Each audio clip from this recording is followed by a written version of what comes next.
আল্লাহ পাক রব্বুল আলামিন বলবেন এটা আমার, এই ভাগ আমি কাউকে দিব না। নামাজ দিয়ে দিয়েছি, হজ দিয়ে দিয়েছি, যাকাত দিয়ে দিয়েছি, যত আমল করেছে সব দিয়েছি, রোজা আমি দিব না। রোজা আমি কেন? বলে আসসামু লি ওয়া আনা উজজা বিহি, রোজা আমার আর আমি নিজেই সেই রোজার প্রতিদান। আমি রোজা দিব না, আমি রোজা, কারণ কি আপনি রোজা রাখার মতো রেখেছেন। আল্লাহ পাক রব্বুল আলামিন ওই বান্দাকে শুভ সংবাদ দিয়েছেন। প্রত্যেক রোজাদার ব্যক্তির জন্য দুইটি শুভ সংবাদ রয়েছে। এক নাম্বার শুভ সংবাদ, যখন রোজাদার ব্যক্তি ইফতারকে সামনে নিয়ে যখন ইফতার করে তার খুশি উদযাপন হয়, অন্তর আনন্দে খেলে ওঠে। দ্বিতীয় খুশি, রব্বুল আলামিনের সাথে ওই রোজাদার ব্যক্তির যখন সাক্ষাৎ হয়ে যাবে তখন রোজাদার ব্যক্তি খুশি হয়ে যাবে। বলেন না সুবহানাল্লাহ। ওই রকম করে কোন নবীর উম্মত পালন করে নাই। সম্পূর্ণ ডিফারেন্ট, আলাদা করে, যেখানে সওয়াবের নহর আল্লাহ পাক ফিট করে দিয়েছেন। গোটা মাহে রমজানুল মুবারক ঘিরে আল্লাহ পাক রব্বুল আলামিন সওয়াবের নহরকে এমন ভাবে ফিট করে দিয়েছেন, শুধু সওয়াব আসছে, যে যতটুকু পারে ততটুকু লুফে নিচ্ছে। সুবহানাল্লাহ।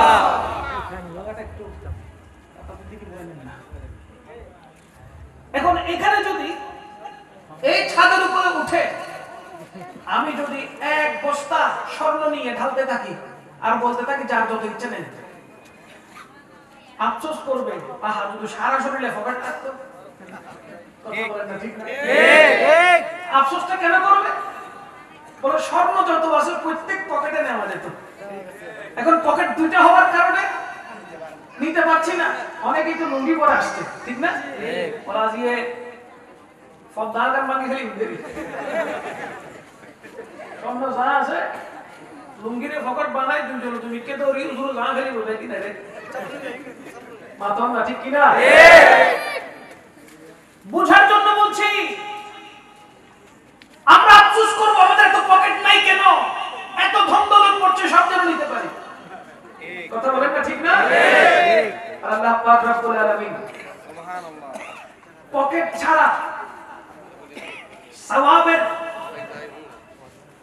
প্রত্যেকটা বিষয় লেখার জন্য আল্লাহ পাক রব্বুল আলামিন নিজের পক্ষ থেকে আপনার নিজের জন্য দুজন ফেরেশতাকে নিয়োগ করে দিয়েছেন। সুবহানাল্লাহ। সুবহানাল্লাহ। পকেটেরও দরকার নাই, আপনার নিজের কষ্ট করানো দরকার নাই, লিখতেও হবে না, কিছুই করতে হবে না। আল্লাহর পক্ষ থেকে নিয়োগ দেওয়া হয়েছে। দুইজন আপনার কাঁধের উপর বসে আছে। এই গোটা এক মাস যত পারেন শুধু সওয়াব করবেন আর তারা শুধু লিখতে থাকবে। সুবহানাল্লাহ। আল্লাহ পাক রব্বুল আলামিন এমন ভাবে সওয়াবের নহর এই মাহে রমজানুল মুবারকে জারি করে দিয়েছেন, যেই বান্দা যত ইবাদত করবে আল্লাহ পাক রব্বুল আলামিন তার আমলনামায় তত সওয়াবে ভরপুর করে দিবেন। সুবহানাল্লাহ। কোরআনে আল্লাহ পাক বলতে লাগলেন, বিসমিল্লাহির রহমানির রহিম, ইয়া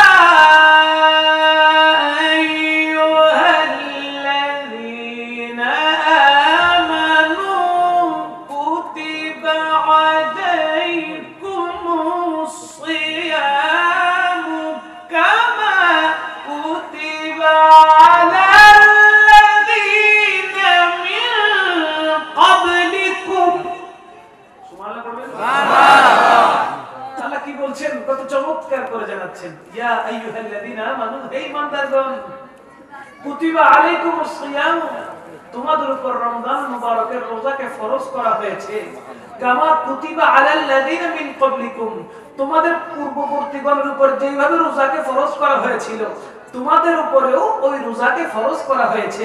এবার আল্লাহকে জিজ্ঞেস করেন, মাল ইলাহি, রোজাটা ফরজ করেছেন, রোজা রাখছি, তবে ফায়দা কি হবে? আল্লাহ বলতে লাগলেন, লাআল্লাকুম তাত্তাকুন, যাতে তোমরা খোদাভীরু হতে পারো। বলেন না সুবহানাল্লাহ। সেইখানে কোনো রিয়ালের লেনদেন হবে না, সেইখানে কোনো রিয়াল লেনদেন হবে না, বাংলাদেশি টাকা সেখানে চলবে না। তো চলবে কি? বলে সওয়াব পেয়েছো, আমল করেছো, নেক আমল আছে, নামাজ পড়েছো, হজ করেছো, যাকাত দিয়েছো, সৎ কাজ করেছো, আরেকজনের হক মেরে খেয়েছো, এখান থেকে টান দিবে। কথা বলেন ঠিক কিনা? নামাজ পড়েছেন, কর্তন হয়ে যাবে। সমস্ত আমল দিতে দিতে দিতে নামাজও দিয়ে দিয়েছেন, নিজের সমস্ত আমল থেকে নামাজ শেষ, দিয়ে দিয়েছেন হজ, দিয়ে দিয়েছেন যাকাত, সৎ আমল নেক আমল দিয়ে দিয়েছেন, ভালো কাজগুলো দিয়ে দিয়েছেন, আছে শুধু রোজা। আছে শুধু কি? আছে শুধু কি? ওই রোজাটাকে মাহে রমজানুল মুবারকের রোজা রেখেছেন, সেইগুলোকে, ওই আমলগুলোকে আল্লাহ পাক কুদরতি চাদর দিয়ে ডেকে রাখবেন। আল্লাহ পাক রব্বুল আলামিন বলবেন, এটা আমার, এই ভাগ আমি কাউকে দিব না। নামাজ দিয়ে দিয়েছি, হজ দিয়ে দিয়েছি, যাকাত দিয়ে দিয়েছি, যত আমল করেছে সব দিয়েছি, রোজা আমি দিব না। রোজা আমি কেন? বলে আসসামু লি ওয়া আনা উজজা বিহি, রোজা আমার আর আমি নিজেই সেই রোজার প্রতিদান। আমি রোজা দিব না, আমি রোজা, কারণ কি? আপনি রোজা রাখার মতো রেখেছেন।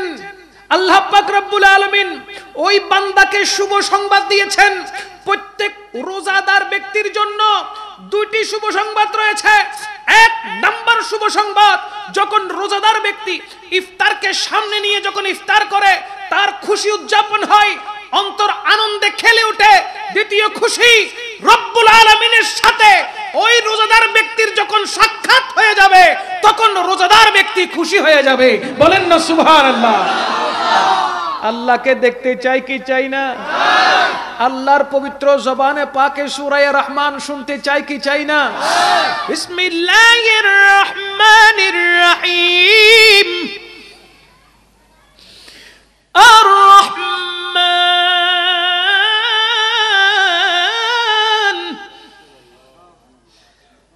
আল্লামাল কুরআন খালাকাল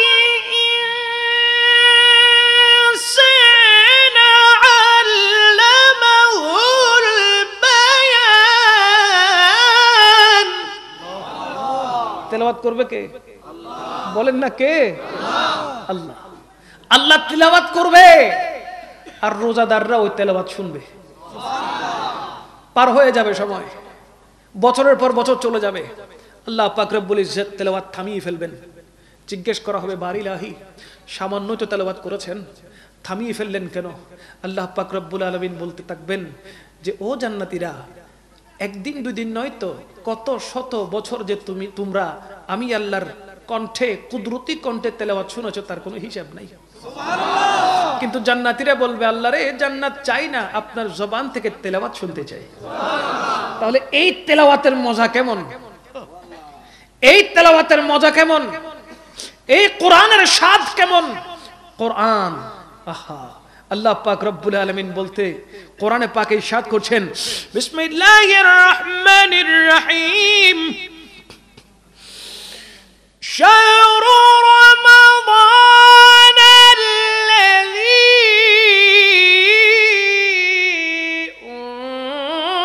أنزل فيه القرآن। এই কোরআন যেই মাসে নাজিল হয়েছে, ওই মাসের নাম কি? জোরে পড়েন না, নাম কি? এই মাহে রমাদানুল মুবারকে আল্লাহ পাক রব্বুল আলামিন কোরআনুল কারীমকে নাজিল করেছেন। কোরআন তিলাওয়াত করেন, সওয়াব না গুনাহ?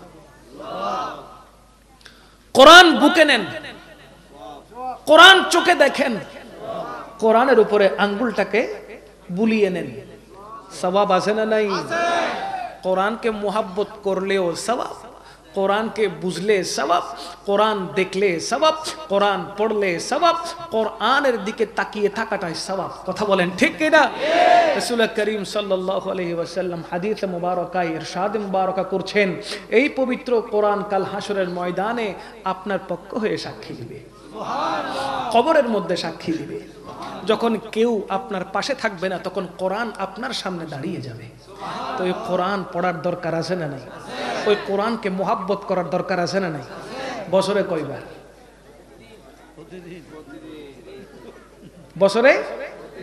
বছরে প্রতিদিন। বছরে প্রতিদিন? কোরআন বছরে কয়বার? একবার পড়েন, কোরআন আপনার পক্ষ হয়ে কথা বলবে। এখনো অনেক ঘর, মুসলমানদের অনেক ঘর এমন আছে যে কোরআনকে জুলদানে বেঁধে ছাদের উপরে তুলে রাখা হয়েছে, বড় ইজ্জত করছে, ঠিক কিনা বলেন না? 11 মাস কোনো খবর থাকে না, মাহে রমজানুল মুবারক আসলে সেখান থেকে বের করা হয়। 11 মাস একটা জায়গায় পড়ে থাকার কারণে ধুল হয় কি হয় না, ময়লা জমে কি জমে না, এগুলো পরিষ্কার করে কোরআনকে বের করে পড়ানোর জন্য 1 মাসের জন্য কোরআন পড়ে, রমজান শেষ কোরআনকে বটে আবার ছাদের উপর তুলে রাখে। কথা বলেন ঠিক কিনা? ওইভাবে যদি বারবার তুলে রাখেন আর বারবার নামান, ওই কোরআন আপনার জন্য নয়। কোরআনকে মহব্বত করে প্রত্যেক দিন পড়তে হবে।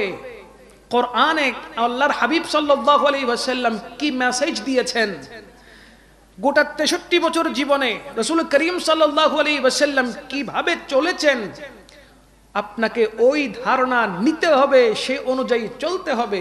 তখন কোরআন আপনার পক্ষ হয়ে কবরে সাক্ষী দিবে।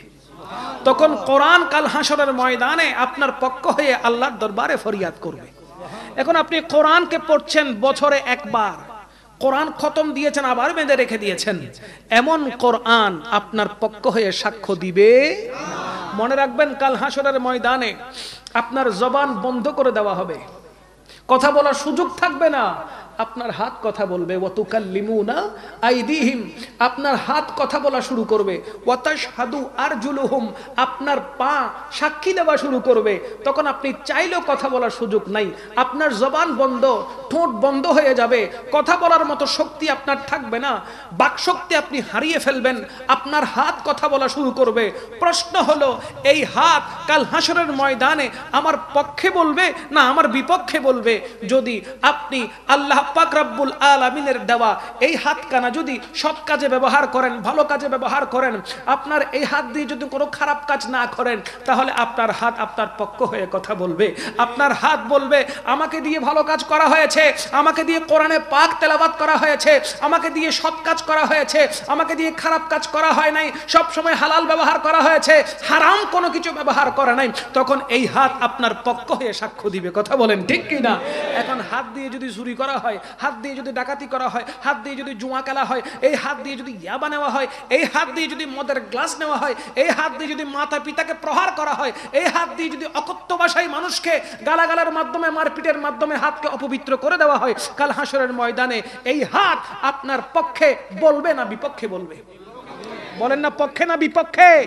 বিপক্ষে। তো বিপক্ষে বলা মানে বিপদ, বিপক্ষে বলা মানে, আর পক্ষে বলা মানে নাজাত। পক্ষে বলা মানে নাজাত, আর বিপক্ষে বলা মানে বিপদ। তাই এখন থেকে হুঁশিয়ার হয়ে যান, সাবধান হয়ে যান, নিজের হাত নিজের পক্ষে যেন থাকে, ওই ব্যবস্থা আমাদের করতে হবে কি হবে না?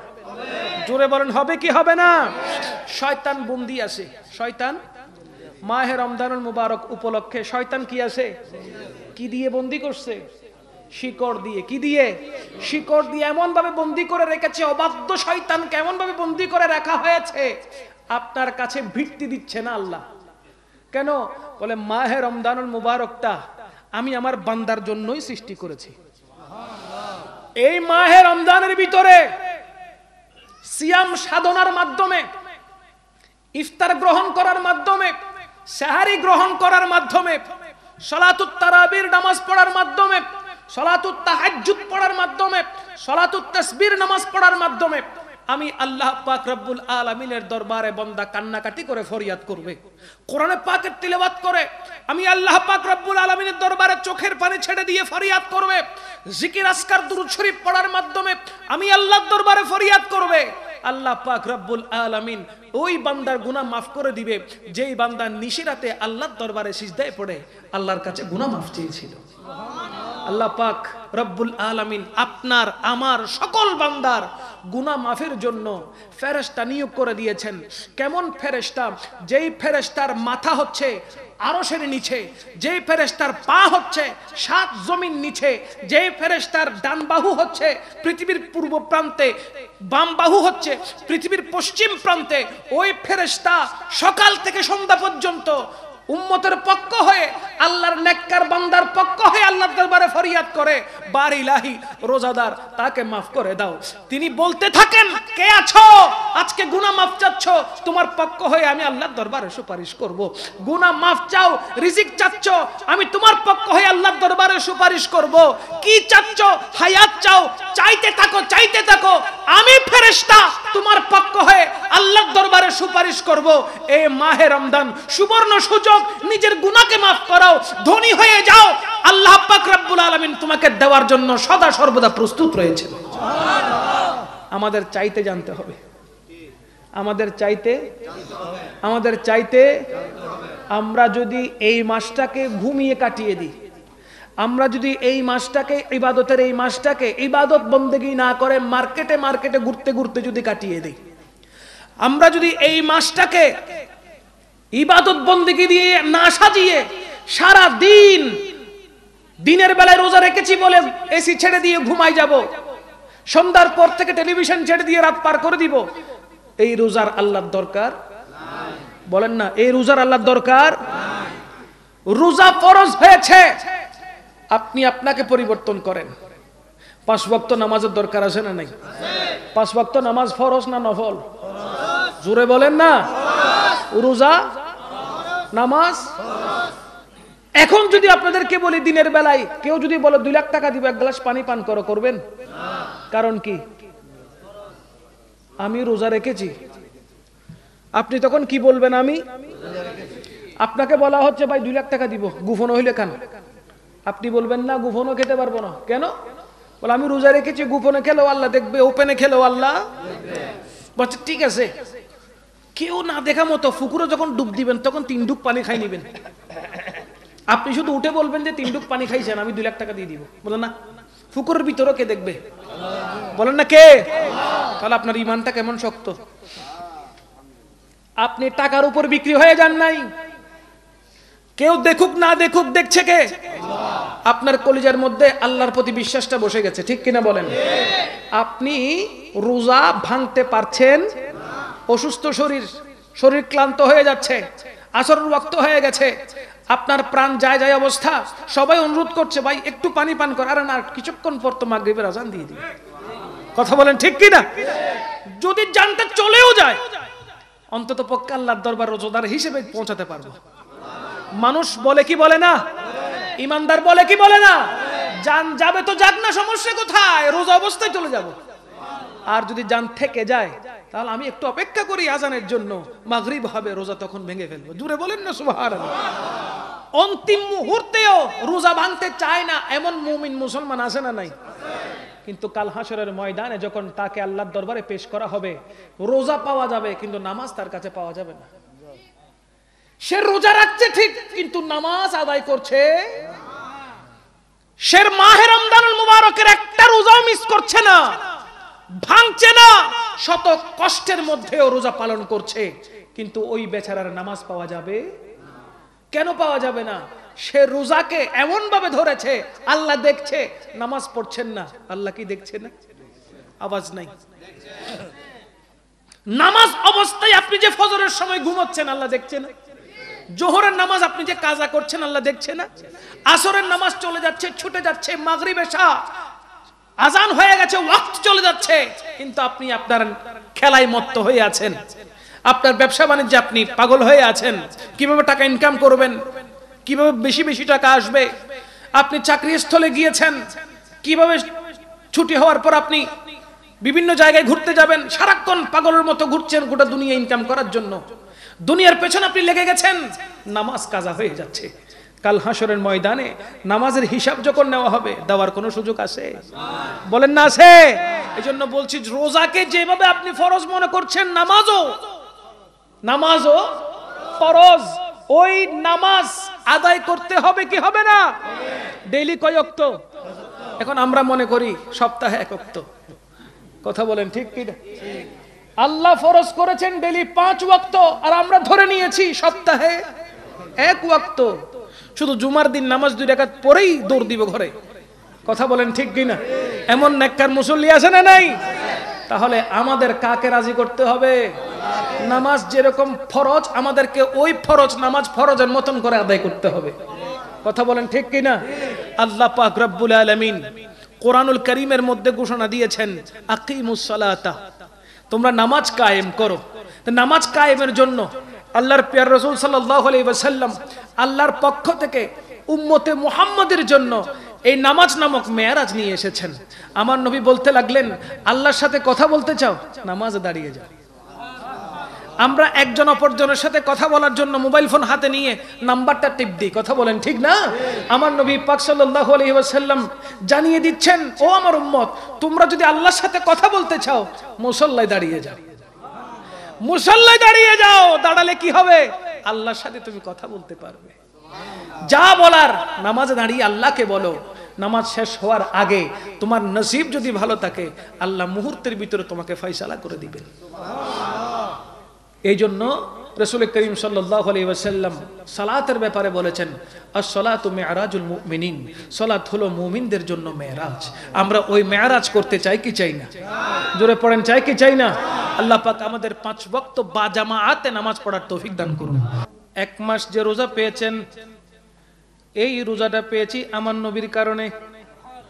লাইলাতুল মেরাজ পেয়েছি নবীর কারণে। লাইলাতুল বরাত পেয়েছি নবীর কারণে। মাহে রমজানুল মুবারকের ভিতরে লাইলাতুল কদর পেয়েছি আমার নবীর কারণে। কোন সন্দেহ আছে? আল্লাহর প্রিয় রাসূল সাল্লাল্লাহু তাআলা আলাইহি ওয়াসাল্লাম সাহাবায়ে কিরামকে সামনে নিয়ে বনি ইসরাইলের একজন যুবক, ওই যুবকের নাম শামউন, ওই যুবকের কথা বলতে লাগলেন। রাসূল করিম সাল্লাল্লাহু আলাইহি ওয়াসাল্লাম ইরশাদ মুবারক করছেন, ওগো সাহাবায়ে কেরাম শুনো, বনি ইসরাইলের জামানার মধ্যে এমন এক যুবক ছিল, যে যুবক দিনের বেলায় যুদ্ধ করত, আল্লাহর রাস্তায় জিহাদ করত, সারা রাত ধরে আল্লাহর দরবারে চোখের পানি ছেড়ে দিয়ে কান্নাকাটি করে ইবাদত বন্দেগী করত। দিনের বেলায় জিহাদ, রাতের বেলায় ইবাদত, বলে এইভাবে 1000 বছর পর্যন্ত কন্টিনিউ সে ইবাদত বন্দেগী করেছে। আল্লাহ পাক রব্বুল আলামিন ওই বান্দার উপর কেমন খুশি হয়েছেন, কেমন রাজি হয়েছেন। সাহাবায়ে কেরাম দয়াল নবীকে জিজ্ঞেস করছেন, ইয়া রাসূলুল্লাহ, ইয়া হাবিবাল্লাহ, আমাদের হায়াত তো এত লম্বা নয় যে 1000 বছর ধরে আমরা আল্লাহর দরবারে ইবাদত বন্দেগী করতে পারবো।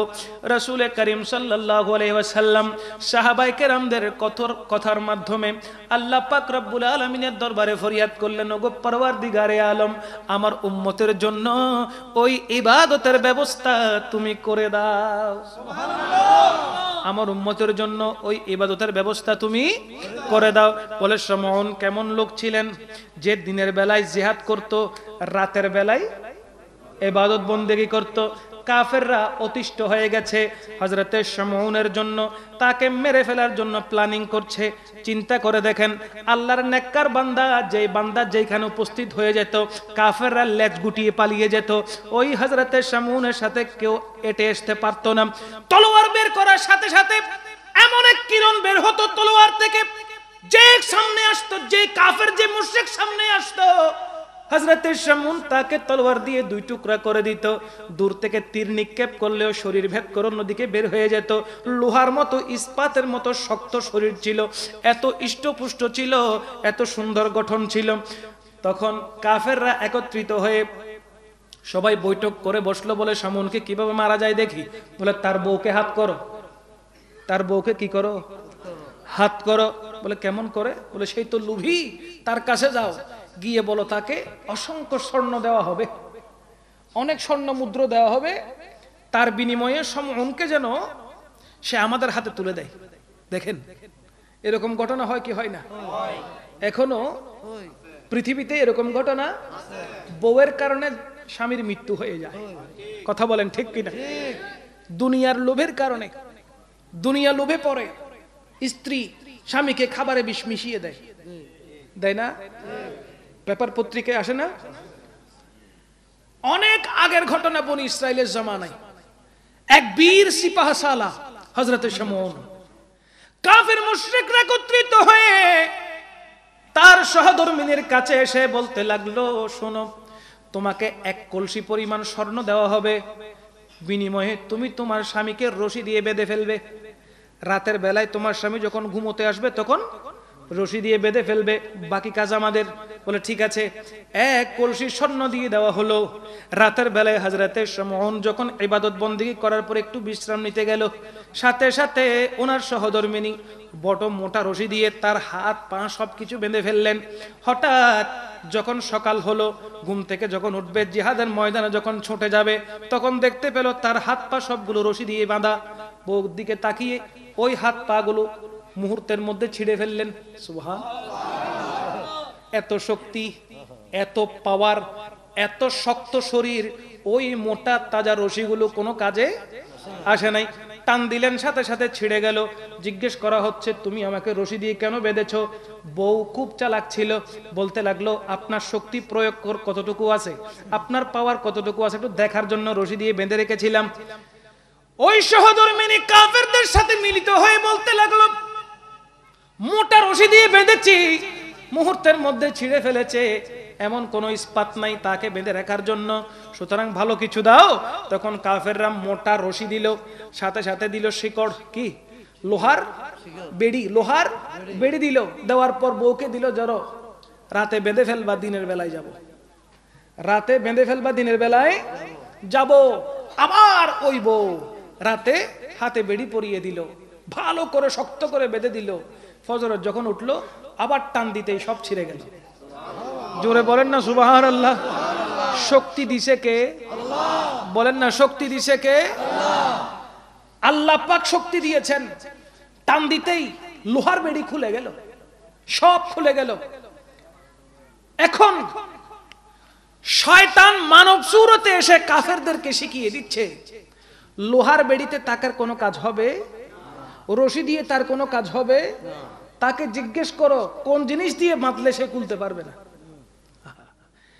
তাকে জিজ্ঞেস করো, সমনকে জিজ্ঞেস করো কোন রশি দিয়ে বাঁধলে, কোন রশি দিয়ে বাঁধলে সে খুলতে পারবে না, সেটা জিজ্ঞাসা করো।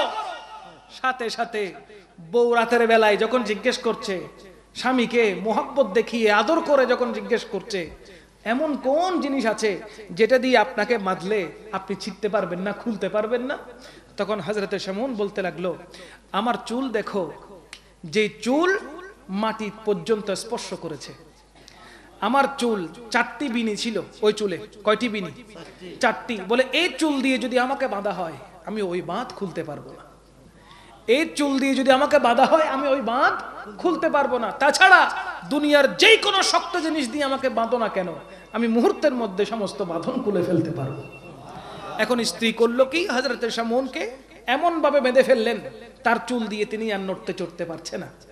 সকাল হয়ে গেল, কাফেরদের হাতে তুলে দেওয়া হলো।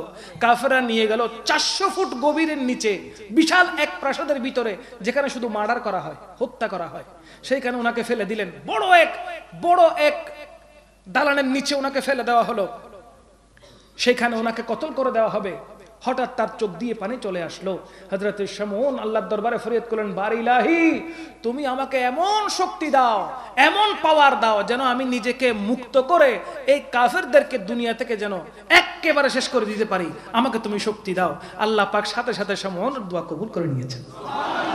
এমন এক পাওয়ার চলে আসলো, এমন এক পাওয়ার চলে আসলো, তিনি নিজেকেও মুক্তি করলেন এবং গোটা 400 তলার ওই বিল্ডিং, অনেক গভীরে থাকা ওই বিল্ডিং, সমস্ত কাফেরদেরকে দুনিয়া থেকে একদম নাস্তানাবুদ করে দিয়েছে। জোরে বলেন সুবহানাল্লাহ।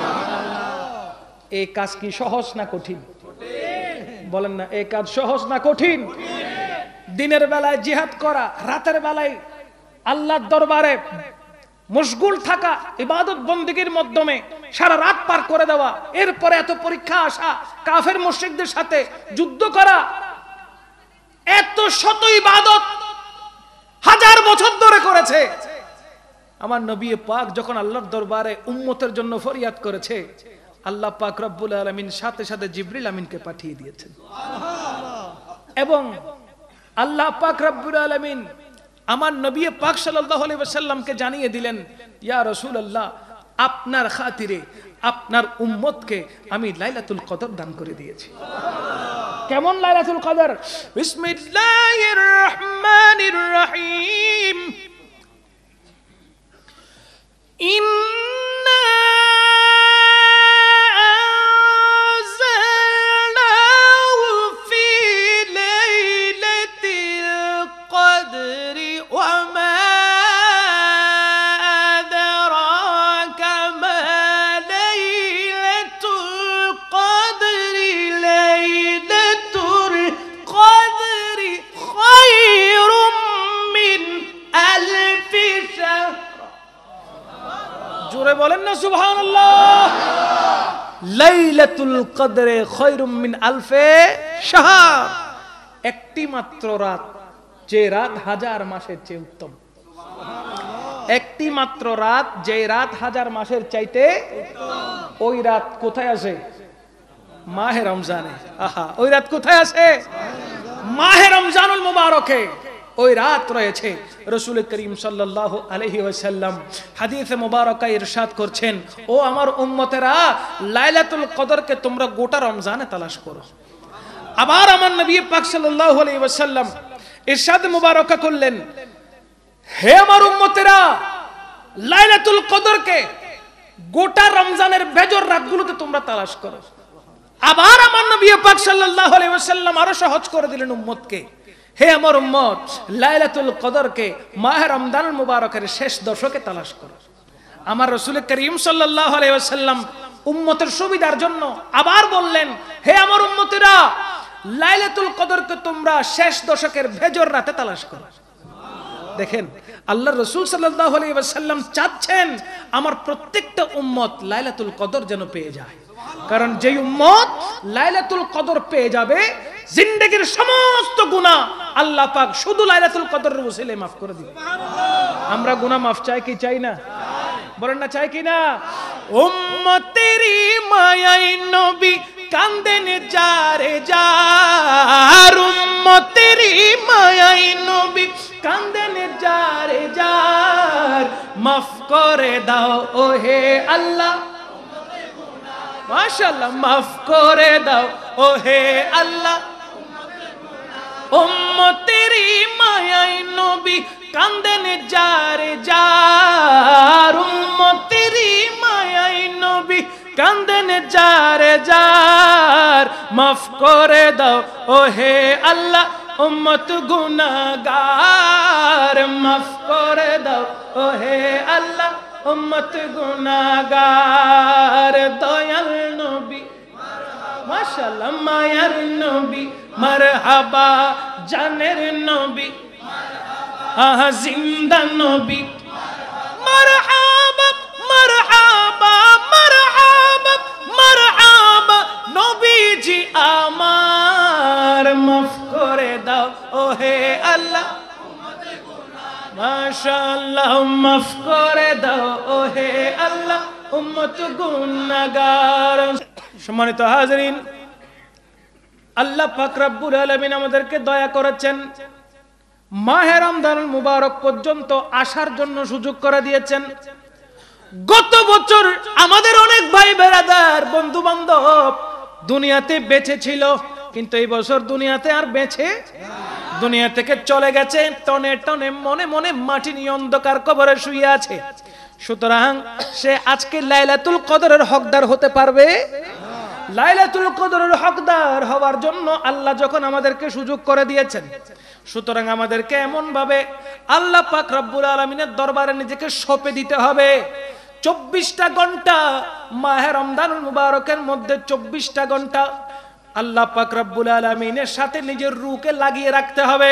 কোনো মিথ্যা বলা, অসৎ কাজ করা, জুয়া খেলা যাবে না, খারাপ কোনো কাজ করা যাবে না, খারাপ কোনো চিন্তা মাথায় আনা যাবে না। সারাক্ষণ ইবাদত বন্দেগীর মধ্যে থাকবেন, মার্কেটে মার্কেটে ঘুরবেন না, মসজিদের সাথে সম্পর্ক করবেন, ঘর থেকে মসজিদ, মসজিদ থেকে ঘর। যখন এই একটা মাস আপনার সম্পর্ক থাকবে, আল্লাহ পাক রব্বুল আলামিন আপনার উপর অজস্র রহমত নাজিল করবেন, আল্লাহ পাক দয়া নসিব করবেন, আল্লাহ পাক আপনাকে মাফ করবেন। শেষ ঠিকানা আপনাকে জান্নাতে আমার আল্লাহ পৌঁছায়া দেবে। সম্পর্ক যদি মসজিদ আর ঘরের মধ্যে থাকে, সম্পর্ক যদি মসজিদ আর কোথায় থাকে, ঘরের মধ্যে। এখন আপনার সম্পর্ক যদি ঘর থেকে মার্কেট পর্যন্ত হয়ে যায়, ইবাদত বন্দেগী যদি আপনি না করেন, শুধুমাত্র নামকে ওয়াস্তে আপনি উপোস রয়েছেন, রোজা রয়েছেন, না 5 ওয়াক্ত নামাজ পড়ছেন, না সলাতুত তারাবি পড়ছেন, না অন্যান্য কোনো ইবাদত করছেন, না কোরআনে পাকের তেলাওয়াত করছেন, ঘুমে চলে যাচ্ছে, রমজান পার হয়ে যাচ্ছে ঘুমে ঘুমে, রাত পার হয়ে যাচ্ছে টিভি দেখতে দেখতে, রাত পার হয়ে যাচ্ছে মার্কেটে ঘুরতে ঘুরতে, সুতরাং আপনার রোজা, আপনার সিয়াম সাধনা আল্লাহর কোনো দরকার। আমরা রোজা রাখছি নিজের ফায়দার জন্য, ঠিক কিনা বলেন? আমরা রোজা রাখছি নিজের ফায়দার জন্য, আমরা নামাজ পড়ছি নিজের ফায়দার জন্য, আমরা হজ যাকাত দিচ্ছি নিজের ফায়দার জন্য, সদকা করছি নিজের ফায়দার জন্য। কেমন ফায়দা? যা ইবাদত করছি তার বিনিময় তো নিশ্চয়ই আছে। কথা বলেন না, আছে না নাই? মানুষ লাভে লোহা বয়, অলাভে ফোলাও কাঁদে নেয় না। এত ইবাদত বন্দেগী করছেন নিজের লাভের জন্য। এখন যে মানুষটা নিজের লাভ না বুঝে, সে চালাক না বোকা? জোরে বলেন, সে চালাক না বোকা? এই একটা মাস আল্লাহ পাক রব্বুল আলামিনের পক্ষ থেকে, রাসূল করিম সাল্লাল্লাহু আলাইহি ওয়াসাল্লাম পক্ষ থেকে আপনাদের জন্য, বান্দার জন্য, উম্মতের জন্য বাম্পার অফার নিয়ে এসেছে। পড়বেন এক, কমপক্ষে সওয়াব হবে 70। পড়তেছেন নফল, আল্লাহ সওয়াব দিচ্ছে ফরজের। পড়তেছেন ফরজ, আল্লাহ 70 ফরজের সওয়াব দিচ্ছেন। বলেন না সুবহানাল্লাহ। আমল কম, সওয়াব জুড়ে বলেন, আমল কম, সওয়াব। আবার কিছু নেককার আল্লাহর বান্দারা আসে, তারা বলতে থাকে যে টাকা পয়সা যখন আসে একটু মক্কাতুল মুকাররমায় চলে যায়, একটু মদিনাতুল মুনাওয়ারায় চলে যায়। মক্কাতুল মুকাররমা, মদিনাতুল মুনাওয়ারা গিয়ে মাহে রমজান মুবারক পালন করব, কতই না শান্তি লাগবে, ঠিক না? তারা বলতে থাকে, মুসাফির মুছরে আখির জল, ফিরে চল সোনার মদিনায়। বলে কি না? মুসাফির মুছরে আখির জল, ফিরে চল সোনার মদিনায়। এমন অনেক ধনাঢ্য ব্যক্তি রয়েছে, এমন অনেক ধনী ব্যক্তি রয়েছে যারা আশা করে মাহে রমজানুল মুবারকের দেশে থাকবো না, মক্কাতুল মুকাররমায় মদিনাতুল মুনাওয়ারার দিকে চলে যাব। ওই ধনী ব্যক্তিরা মনে করে আল্লাহর ঘরে যাব, এক রাকাতে 1 লাখ রাকাত নামাজের সওয়াব পাবো, এক জিকিরে 70 লক্ষ জিকিরের সওয়াব পাবো। মদিনাতুল মুনাওয়ারায় চলে যাব, সেইখানে 1 রাকাতে 50,000 রাকাতের নামাজ সওয়াব পাবো। আল্লাহর হাবিবের দরবারে বসে বসে সওয়াবের পাহাড় করব। ওরে নির্বোধ, যত দোয়া যত ফরিয়াদ তুমি করবে মনে করছো, অথচ তোমার আত্মীয় স্বজনের মধ্যে ইফতার করার মতো ক্ষমতা নাই, সেহরি করার মতো ক্ষমতা নাই। তোমার প্রতিবেশীরা উপোসে দিন কাটাচ্ছে, তোমার প্রতিবেশীরা ইফতার পাচ্ছে না করার জন্য, তোমার প্রতিবেশীরা সেহরি করার জন্য খাবার পাচ্ছে না।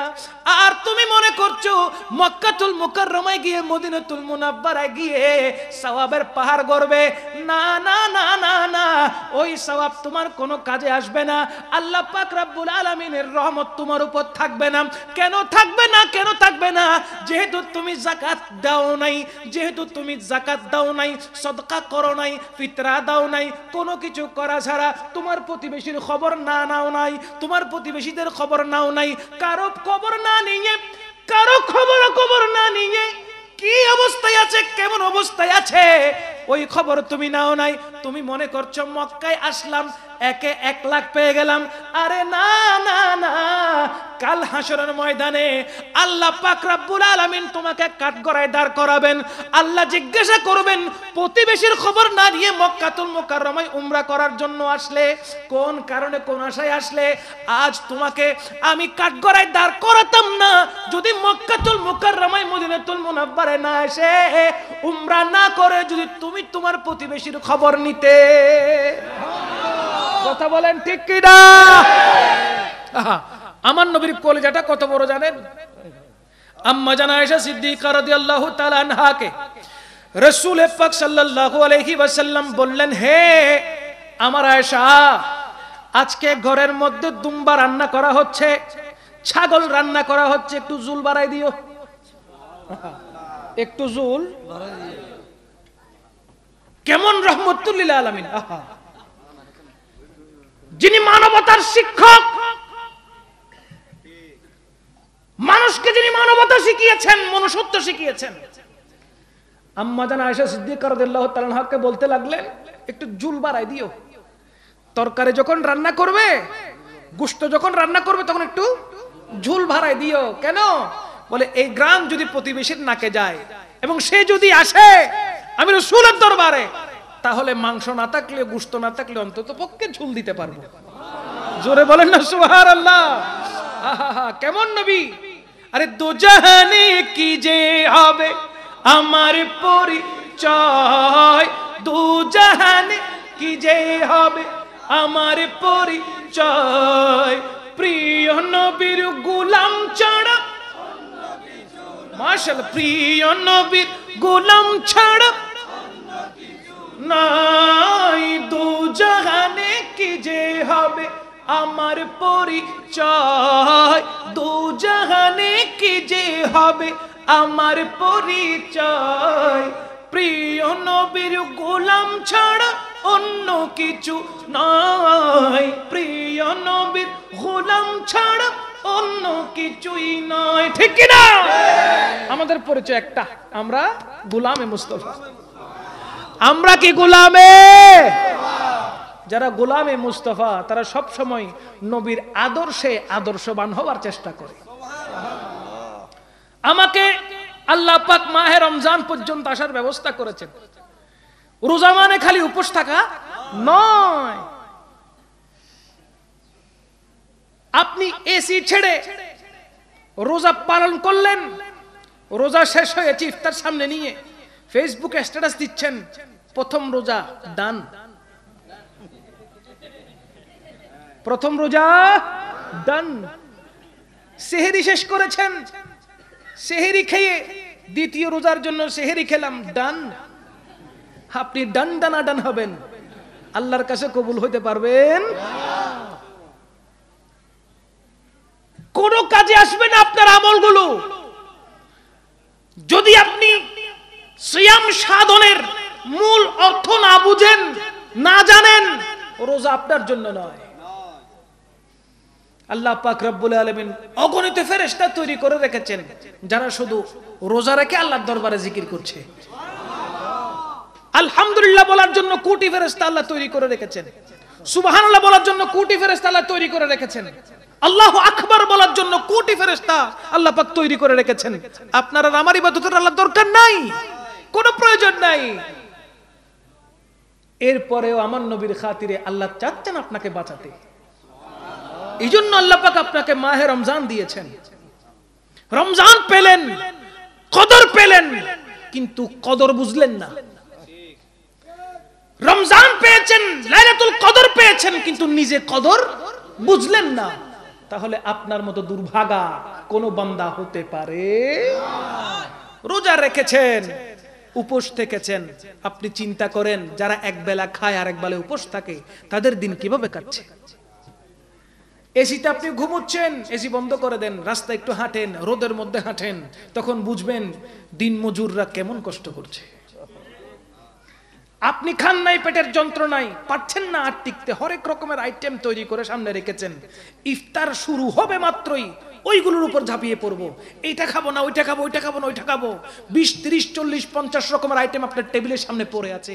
একটু চিন্তা করে দেখেন, সেম টাইমে এমন অনেকেই আছে যারা শুধুমাত্র পানি আর মুড়ি দিয়ে ইফতার করছে। সেম টাইমে এমন অনেকে আছে যারা মুড়ি পাচ্ছে না, শুধু পানি পান করে আল্লাহর দরবারে শুকরিয়া আদায় করছে। আপনি হরেক রকমের আইটেম নিয়ে বসেছেন। আপনি একটু বিবেচনা করুন, একটু চিন্তা করুন, আল্লাহর এই জগতে এমন অনেক বান্দা রয়েছে যারা উপোস থেকে রোজা পালন করছে, তাদের ইফতারও পানি, সেহরিও পানি। রাসূল করিম সাল্লাল্লাহু আলাইহি ওয়াসাল্লাম হাদিসে মুবারকা ইরশাদ করছেন, ইফতার করাও যাকে করিয়েছো, ইফতার করাও যাকে ইফতার করিয়েছো, সেই রোজা রেখে যে সওয়াব পেয়েছে, তুমি ইফতার করে আল্লাহর পক্ষ থেকে সেই সওয়াব নিয়ে নিয়েছো। আমার নবী পাক সাল্লাল্লাহু আলাইহি ওয়াসাল্লাম বলতে লাগলেন, কারো থেকে বিন্দু পরিমাণ সওয়াব কমানো হবে? সাহাবী জিজ্ঞেস করে, ইয়া রাসূলুল্লাহ সাল্লাল্লাহু আলাইহি ওয়াসাল্লাম, আমরা তো আপনার গরীব সাহাবী, আমাদের তো তেমন কোনো অর্থ নাই, আমাদের তেমন কোনো ধন দৌলত নাই যেটা দিয়ে আমরা রোজাদারদেরকে ইফতার করাইতে পারবো, আপ্যায়ন করতে পারবো। আমার রাসূল করিম সাল্লাল্লাহু আলাইহি ওয়াসাল্লাম সাহাবায়ে কেরামদেরকে উদ্দেশ্য করে বলতে লাগলেন, ওগো সাহাবায়ে কেরাম, তোমাদের কাছে কি এক গ্লাস পানি পান করানোর ক্ষমতা নাই? আহা, এক গ্লাস দুধ পান করানোর ক্ষমতা কি নাই? একটা খেজুর খাওয়ানোর কি ক্ষমতা নাই? এক গ্লাস শরবত পান করার কি ক্ষমতা নাই? এই চারটা থেকে যে কোনো একটা দিয়ে যদি রোজাদারকে ইফতার করাও, আল্লাহর পক্ষ থেকে সওয়াবের নহর জারি হয়ে যাবে। ইফতার করালেও সওয়াব, ইফতার করলেও সওয়াব। আল্লাহ পাক রব্বুল আলামিন কারো থেকে সওয়াব কমাবে না। মনে রাখবেন, কোন বান্দাকে, কোন মুসলমান বান্দাকে কেউ যদি ইফতার করায়, সাথে সাথে আল্লাহ পাক রব্বুল আলামিন ওই বান্দার অতীতের গুনাহকে মাফ করে দেয়। আমাদের টার্গেট নিতে হবে, কোমর বেঁধে নামতে হবে এই মাহে রমজানুল মুবারকে। কেমন কোমর বেঁধে নামবেন? মার্কেটে নতুন কোন কাপড় আসছে ওই কাপড় নেওয়ার জন্য? বিশেষ করে মা বোনরা, আগেরকার 10 বছর আগে শুনতাম এক এক কাপড়ের নাম, এখন ভুলে গেছি। জিঙ্গালালা কাপড়ের নাম, তারপরে বলেন না, মনে থাকলে বলেন। হ্যাঁ, কিরণমালা, হ্যাঁ, আরো আছে তো, আরো আছে বিভিন্ন ড্রেসের নাম আছে না নাই? লেহেঙ্গা, লেংড়া খোঁড়া আছে না নাই? বিভিন্ন পোশাকের নাম। এবার ঘরের গার্ডিয়ান ওই পুরুষ মানুষ, আহা বেচারা, বউ থাকলে জামার মাথায় খাইছে, বড় ভাই থাকলে বোন মাথা খাইছে, বাপ থাকলে সন্তানরা বাপের মাথা খাইছে।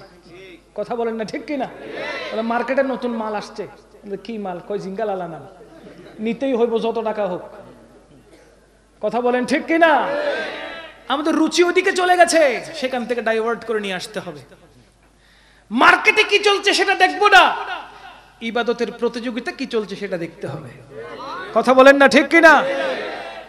ঘরের মহিলাদেরকে, ঘরের যারা গার্ডিয়ান পুরুষ আছে, ওই পুরুষগুলো মার্কেট থেকে যে কাপড় এনে দিবে, ওই কাপড় সাদরে গ্রহণ করে ঈদের দিনে পরার নামই হলো ইবাদত। ঠিক কিনা বলেন?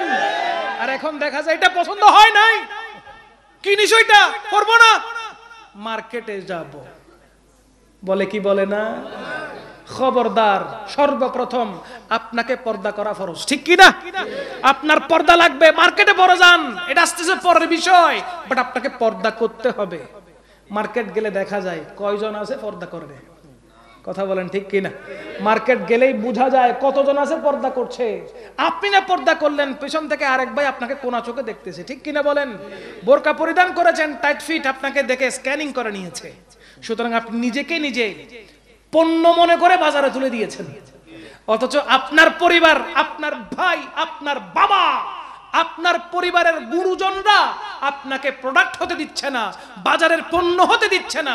তুমি ঘরে থাকো, ঘরে থাকো, তোমাকে তো শোকেসে সাজিয়ে রেখেছি, তোমাকে তো দামি বানিয়েছেন আল্লাহ, তোমাকে তো হীরার টুকরা বানিয়েছেন আল্লাহ, তোমাকে তো সম্মানের পাত্রী বানিয়েছেন আল্লাহ। তুমি ঘরে থাকবে, সব তোমার পায়ের কাছে আসবে। কথা বলেন না, ঠিক কিনা? সব তোমার পায়ের নিচে আসবে, তোমার কাছে আসবে, তোমাকে ঘরে থাকতে হবে। তাদেরকে রানী বানাতে, কি বানাতে? আল্লাহ রাসূল সাল্লাল্লাহু আলাইহি ওয়াসাল্লাম চাচ্ছেন মহিলাদেরকে রানীর মতন করে রাখতে, আর মহিলারা তাদের কর্মগুণে দাসী হয়ে যায়। কথা বলেন না ঠিক কিনা? তাই আমাদেরকে রাসূল করিম সাল্লাল্লাহু আলাইহি ওয়াসাল্লাম কি বলেছেন সেই পথে মতে চলতে হবে। হবে কি হবে না?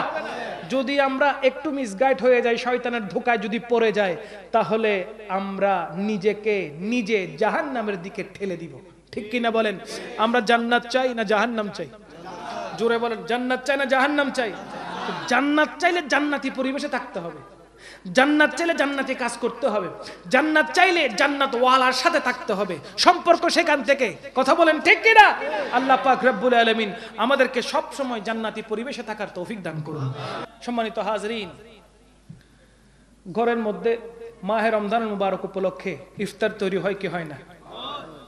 বিশেষ করে ঘরের মা বোনরা ইফতার তৈরি করে। আপনি নিজেও রোজা রাখেন, তারাও রোজা রাখে। আপনি ওয়াক্তে ওয়াক্তে ঘর থেকে বের হয়ে নামাজ পড়তে যান, নামাজ পড়ে আবার চলে আসেন, কিন্তু তাদের রেস্ট আছে? নেই। সেহরি আপনার টেবিল পর্যন্ত আনার জন্য আপনি সেহরির টাইমের আধা ঘন্টা আগে ঘুম থেকে উঠেন, ওনারা 2 ঘন্টা আগে উঠে। ঠিক না? আপনি জোহরের নামাজ পড়ার পর একটু রেস্ট করেন, ওনারা রেস্ট করতে পারে না। মা বোনরা পাকঘরে গিয়ে চুলার সামনে ওই গরম আগুনের তাপ নিতে নিতে আপনার জন্য, পুরুষদের জন্য ইফতার এবং সেহরি তৈরি করে। কথা বলেন না ঠিক কিনা? রোজা আপনিও রাখছেন, ওনারাও রাখছে।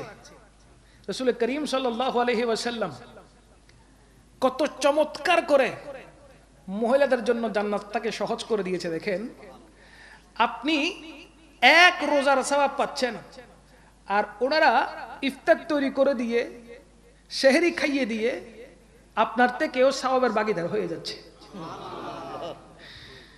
আপনার থেকেও সওয়াবের ভাগীদার হয়ে যাচ্ছে। এমন কিছু পরিবার দেখা যায়, সহধর্মিনী যদি পাকঘরে গিয়ে রান্না করে, তখন স্বামী তাকে গিয়ে সাহায্য করে। ঠিক না? আবার দূর থেকে যখন মা দেখে, তখন বলে, দেখো দেখো আমার ছেলে আমাকে কোনোদিন সাহায্য করে নাই, এখন তার বউকে সে সাহায্য করছে। বলে কি বলে না? আবার কিছু জায়গায় একই মা যখন ওনার মেয়েকে, ওনার মেয়ের জামাই যখন সাহায্য করে, তখন মা বলে, আহা ভাগ্য গুণে কপাল গুণে জামাই পাইছি। কথা বলেন ঠিক কিনা? এক মুখে কয় কথা? বলেন, এক মুখে কয় কথা? মেয়ের বেলায় হলে ভাগ্য গুণে জামাই পাইছি, আর ছেলের বেলায় হলে দেখছস কোনদিন আমাকে সাহায্য করে নাই, এখন তার বউকে কিরকম সাহায্য করতেছে। চুলায় গিয়ে বসে আছে, রান্না করছে, বউ রান্না করলে সে ধুয়ে দিচ্ছে, এটা কিরকম সাহায্য হইলো? আহা, আর বউ কি গিয়েছা। কথা বলেন ঠিক কিনা? আহা, আফসোস করে মা। ঠিক না বে ঠিক? মনে রাখবেন, সংসার উভয়ের, সংসার উভয়ের, স্বামী স্ত্রী উভয় মিলে সংসার, একজনে কোনোদিন সংসার হয় না। আপনি আপনার ওয়াইফকে সহযোগিতা করছেন, আল্লাহ পাক কুদরতি ভাবে হাসতেছে। রাসূল করিম সাল্লাল্লাহু আলাইহি ওয়াসাল্লাম উম্মাহাতুল মুমিনিনদেরকে সাহায্য করতেন, সহযোগিতা করতেন, কাজে পরামর্শ দিতেন। সুবহানাল্লাহ। হযরত আম্মা জান আয়েশা সিদ্দিকা রাদিয়াল্লাহু তাআলা আনহা গ্লাস নিয়েছেন, যেই দিকে গ্লাসের মুখ তো চতুর্দিকে আছে না নাই, যেই দিকে গ্লাসের মুখ লাগিয়ে আম্মা জান আয়েশা সিদ্দিকা রাদিয়াল্লাহু তাআলা পানি পান করতেন, আম্মা জান আয়েশা সিদ্দিকা রাদিয়াল্লাহু তাআলা আনহাকে দেখিয়ে দেখিয়ে ঠিক ওই জায়গায়, যেই জায়গায় আম্মা জান আয়েশা সিদ্দিকা রাদিয়াল্লাহু তাআলা আনহার ঠোঁট লেগেছে, ওই জায়গায় রাহমাতুল লিল আলামিন নবুয়ত ঠোঁট লাগিয়ে পানি পান করতেন। আপনারা স্বামী স্ত্রী অনেক আছেন, কখনো দৌড় প্রতিযোগিতা দিয়েছেন? বলেন না। অথচ আম্মা জান আয়েশা সিদ্দিকা রাদিয়াল্লাহু তাআলা আনহার সাথে আমার নবী দৌড় প্রতিযোগিতা দিতেন। ভালোবাসা কমছে না বাড়ছে? রাসূল করিম সাল্লাল্লাহু আলাইহি ওয়াসাল্লামকে আল্লাহ পাক রব্বুল আলামিন বুইস্তু মুআল্লিমান, শিক্ষক হিসেবে দুনিয়ায় পাঠিয়েছেন। এজন্য আমার নবী পাক সাল্লাল্লাহু আলাইহি ওয়াসাল্লাম সহধর্মিনীদের সাথে কিভাবে আচরণ করতে হবে আমার নবী নিজে আচরণ করে শিখিয়ে দিয়েছেন। আম্মা জান আয়েশা সিদ্দিকা রাদিয়াল্লাহু তাআলা আনহা আমার নবীর সাথে দৌড়ে পারতেন না, আমার নবী আগে চলে যেতেন, আম্মাজান পিছনে থেকে যেতেন। তো একদিন বলতে লাগলেন, ইয়া রাসূলুল্লাহ সাল্লাল্লাহু আলাইহি ওয়াসাল্লাম, আমি আপনার সাথে দৌড়ে পারছি না, আজকে একটা কাজ করব। কি কাজ? আমার রুমাল দিয়ে আপনার কোমর আর আমার কোমর বেঁধে রাখবো। আপনার কোমরের সাথে আমার কোমর বেঁধে রাখবো, দুজন একসাথে দৌড়াবো, দেখি কে আগে যেতে পারে। বলেন না সুবহানাল্লাহ। দেখা গেল কোমরের সাথে রশি দিয়ে ও রুমাল দিয়ে বেঁধে রাখা হয়েছে। কিছুক্ষণ পর দেখা গেল আমার নবী সবার আগে সামনে চলে গেছে। আম্মাজান আয়েশা সিদ্দিকা রাদিয়াল্লাহু তাআলা আনহা নিজের কোমরের দিকে খেয়াল করলেন, ওই রুমালের দিকে খেয়াল করলেন, দেখতে পেলেন রুমালে এখনো গিট আছে, কিন্তু নবী বের হয়ে গেলেন কিভাবে? রুমালে এখনো গিট আছে, কিন্তু আমার নবী বের হয়ে গেল কিভাবে? আমার রাসূল করিম সাল্লাল্লাহু আলাইহি ওয়াসাল্লামকে যখন আম্মাজান আয়েশা সিদ্দিকা রাদিয়াল্লাহু তাআলা আনহা প্রশ্ন করছেন, ইয়া রাসূলুল্লাহ, গিট থাকা অবস্থায় আপনি আমাকে ছেড়ে সামনে চলে গেলেন কেমনে? আমার নবী বলতে লাগলেন, ও আয়েশা, নূরকে কেউ আটকে রাখতে পারে না। ও আয়েশা, নূরকে কেউ আটকে রাখতে পারে? তুমি মনে করছো গিট দিয়ে আটকে রাখতে পারবে? আরে না, আমি রাহমাতুল লিল আলামিন, তো নূরের তৈরি, যে কোনো জায়গায় ফসকে বের হয়ে যাও। ক্ষমতা দিয়েছেন কে? ক্ষমতা দিয়েছেন কে? এই জন্য মনে রাখবেন, স্ত্রীদেরকে ভালোবাসা এটা আমার নবীর সুন্নত।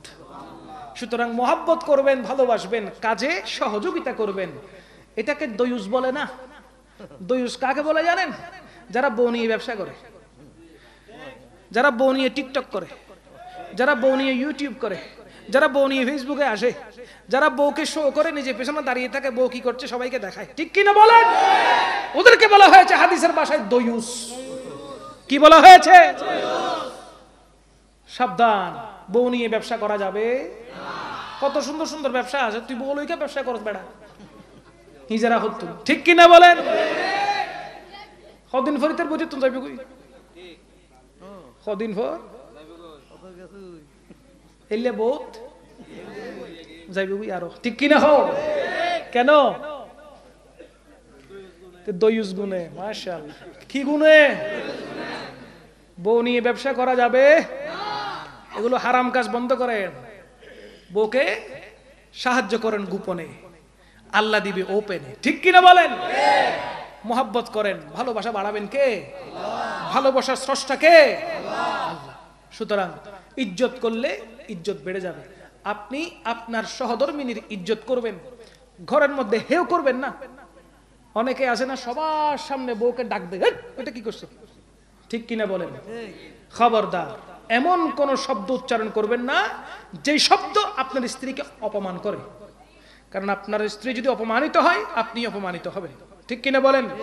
যেই ওয়াইফ, যেই স্ত্রী নিজের স্বামীকে রাজা মনে করে, সেই ঘরের মধ্যে ওই স্ত্রী রানী হয়ে থাকে। আর স্ত্রী যদি নিজের স্বামীকে চাকর মনে করে, তাহলে ওই স্ত্রী ওই ঘরের চাকরানী হয়ে থাকে। দেখুন, চাকরানী হবেন নাকি শুধু রানী হবেন, ব্যবস্থাটা মহিলাদের থেকে করতে হবে, ঠিক কিনা বলেন? তাই মাহে রমজানুল মুবারকে ইফতারে রেডি করতে গিয়ে আপনি তো সাহায্য করেন নাই, খাবার জন্য বসে আছেন, আপনার ওয়াইফ ইফতার নিয়ে এসেছে, সোনাবুড়ের মধ্যে লবণ কম হয়েছে, ওই বলা যাবে? সোনাবুড়ে লবণ কম দিছস কেন? আলু বড় করছস কেন? একটু ছোট করলি না কেন? এটা বলা যাবে? বলবেন না, রোজা থাকবে না। রোজার যে নিয়ামত, ওই নিয়ামত আপনি পাবেন না। খাবারে 19-20 হতে পারে, আপনি হজম করেন। ইন্নাল্লাহা মা'আস সাবিরিন, ধৈর্য ধারণ করেছেন, পুরস্কার দিবে কে? বলেন না কে? আপনি সবর ইখতিয়ার করেছেন, ধৈর্য ধারণ করেছেন, আল্লাহর পক্ষ থেকে পুরস্কার চলে আসবে। বিসমিল্লাহ বলে খেজুর দিয়ে ইফতার শুরু করবেন, বউকে মারি দিয়ে নয়। তো বোধ কেউ আছে দে খেজুর বাদে আগি তিরিল, জোরে বলেন ঠিক কিনা? কেন? বলে সোনা বুটে লবণ নাই, লুডুস লাইনচোস, ভালো করে সিদ্ধ খরচ নাই, সুরার মধ্যে সব ময়লা থেকে ভালো করে দুষ নাই, ইক্কাই বিসমিল্লাহ আছে না নাই? মারি এনে গুরগুজ্জে বানা ফেরাত দিল্লি আছে না নাই?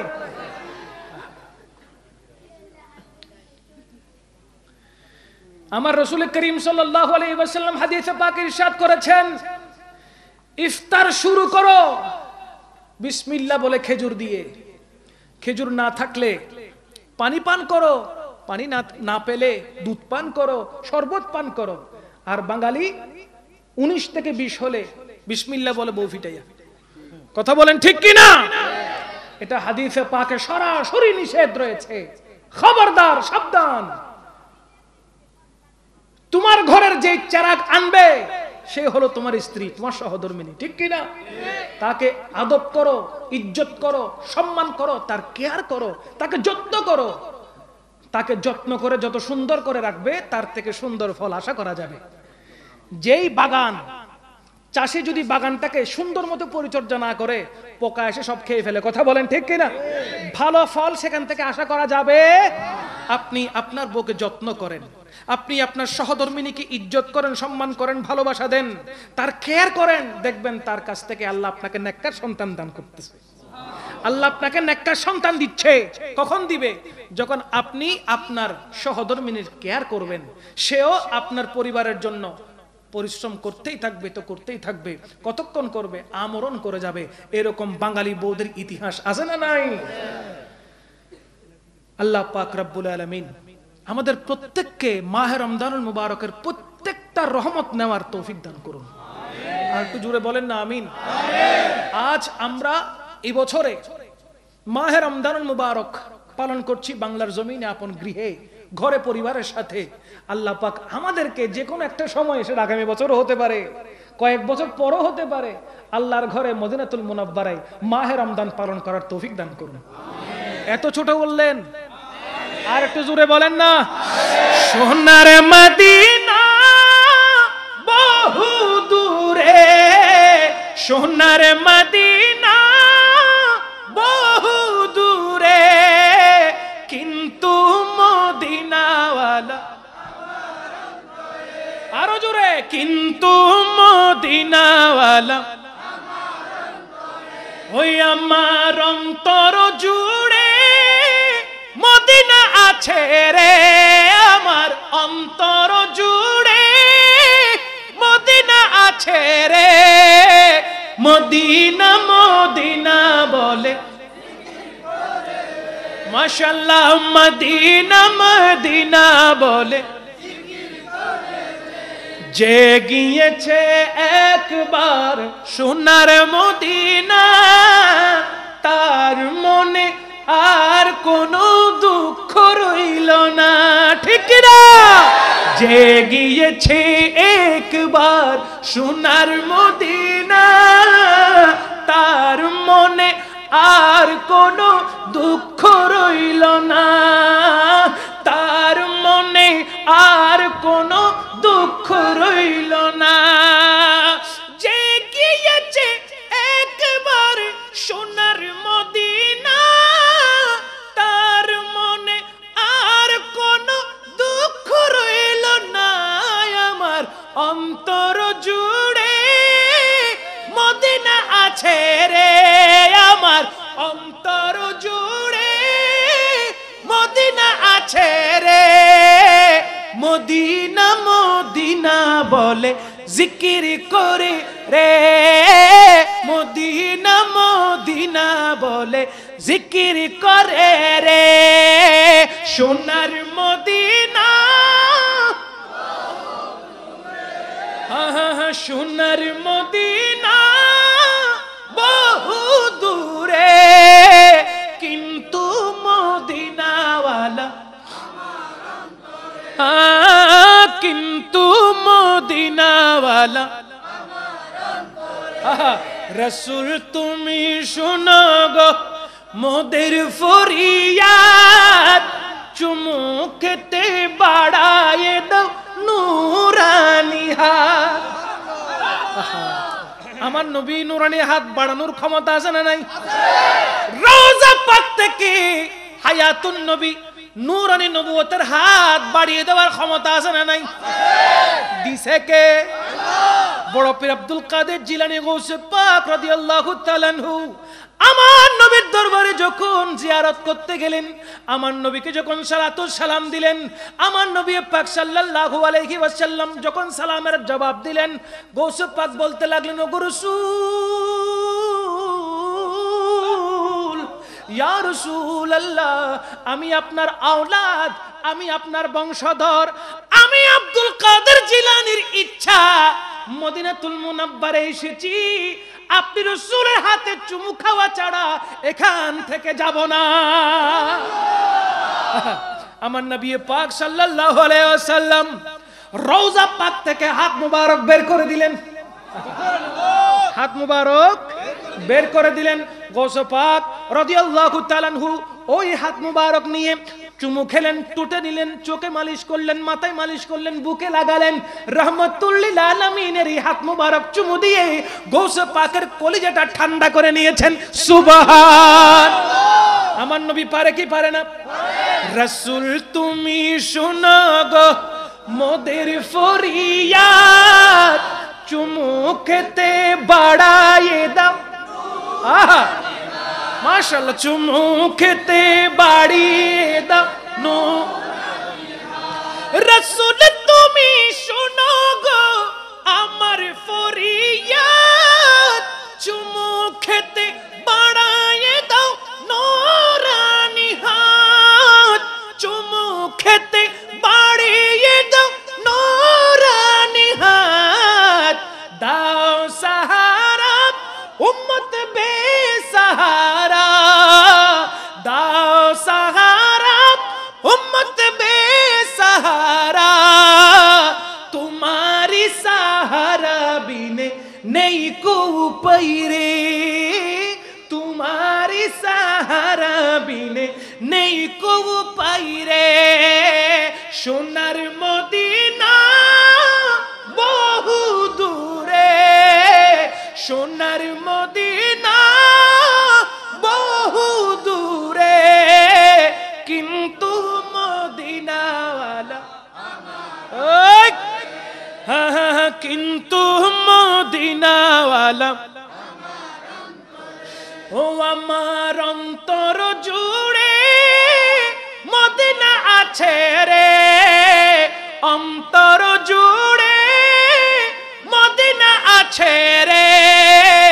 সেই মদিনা কবে যাব মন মানে না রে, সেই মদিনা কবে যাব মন মানে না রে। সোনার মদিনা হায় হায় হায়, সোনার মদিনা মাশাআল্লাহ, কিন্তু মদিনাওয়ালা কিন্তু মদিনাওয়ালা। বলেন না সুবহানাল্লাহ। মদিনাওয়ালা অন্তরে আছে না নাই? থাকলে নিশ্চয়ই আমার রাসূল করিম সাল্লাল্লাহু আলাইহি ওয়াসাল্লাম ওই উম্মতকে দয়া করে ওনার রওজা পর্যন্ত নিয়ে যাবে। আমি তারেক আবেদিন এমন অনেক দেখেছি, দিন মজুর, রিকশা চালায়, কৃষি চাষ করে, কৃষক, ঠেলা গাড়ি ঠেলে, এক বেলা খেতে পারলে আরেক বেলা উপোস থাকে। এমন মানুষ হজ ব্রত পালন করার জন্য মক্কাতুল মুকাররমায় পৌঁছে গেছে। আমি জিজ্ঞেস করলাম আরাফাতের ময়দানে, বাবা আপনাকে তো দেখে মনে হয় না আপনি 5 লাখ টাকা দিয়ে আসতে পারবেন, আপনার পা হাত দেখে তো মনে হচ্ছে না আপনি 5-7 লাখ টাকা খরচ করে হজে আসতে কেমনে এসেছেন। বলে বাবা আমি কৃষি কাজ করি। আমি কি করি? কৃষি কাজ করি, কৃষি চাষ করি, কোন রকম দিন যায়, কোন রকম রাত পার করি। সংসার বড় বাবা, অনেক কষ্টে একবেলা খেলে আরেক বেলা খেতে পায়। তো বাবা আপনি আসলেন কেমনে? এবছর তো 7 লাখ টাকা লাগছে, কেমনে আসলেন? আমি নিজেও জানি না কেমনে আসছি, আমি নিজেও জানি না কেমনে আসছি। আমার কোনো ফাস্টফুড নাই, ফাস্টফুডের কালার কিরকম এটাও জানি না। আচ্ছা তো করে দিল কে? বলে আমাদের এলাকার চেয়ারম্যান সাহেব আমরা কইলো যে চাচা আপনি হজে যাবেন নি। আমি তো মনে করছি হজে যাবেন নি, এই কথাটি কি সত্য না মিথ্যা, কারণ আমি এখান থেকে ঢাকায় যাওয়ার পয়সা নাই, আমি হজে যাবো কেমনে? বললাম বাবা রে হজের কথা কইয়া বুকে ধাগা দিও না, যদি নিতেই চাও সত্যি করে কও নিবা কিনা। চেয়ারম্যান সাহেব বলে আমি আপনাকে নেওয়ার জন্য জিজ্ঞেস করেছি আপনি হজে যাবেন কিনা। কয় যদি আল্লাহ তৌফিক দে যাবো। আচ্ছা বলেন তো 7 লাখ টাকা লাগবে, পাসপোর্ট লাগবে, ভিসা দিতে হবে, প্লেনে বসতে হবে, এহরামের কাপড় লাগবে, আনুষঙ্গিক আরো অনেক খরচ আছে। সে যে আসবে তার পরিবারকে টাকা দিতে হবে খরচের জন্য। সব কিছুর ব্যবস্থা করে দিয়েছেন কে? ওই মানুষটা নিজেও বুঝতে পারছে না যে আসলে আমি কি আরাফাতের ময়দানে বসে আছি। আমার তো কল্পনা লাগছে, কল্পনা, কারণ আমি কখনো চিন্তা করি নাই যে বিমানে চড়বো, বাসে চড়ার টাকা নাই, বিমানে চড়বো কেমনে। তো বুঝতে পারলাম রহমতুল লিল আলামিন চাইলে দুনিয়া থেকে আসমান পর্যন্ত সায়ের করা যায়। আমার নবী চাইলে দুনিয়া থেকে আসমান পর্যন্ত সায়ের করা। আমি হজ করার মতন আমার কোনো অর্থ টাকা পয়সা নাই, কিন্তু আমার নবী কবুল করেছেন বিদে আজ আমি আরাফাতের ময়দানে বসে আছি।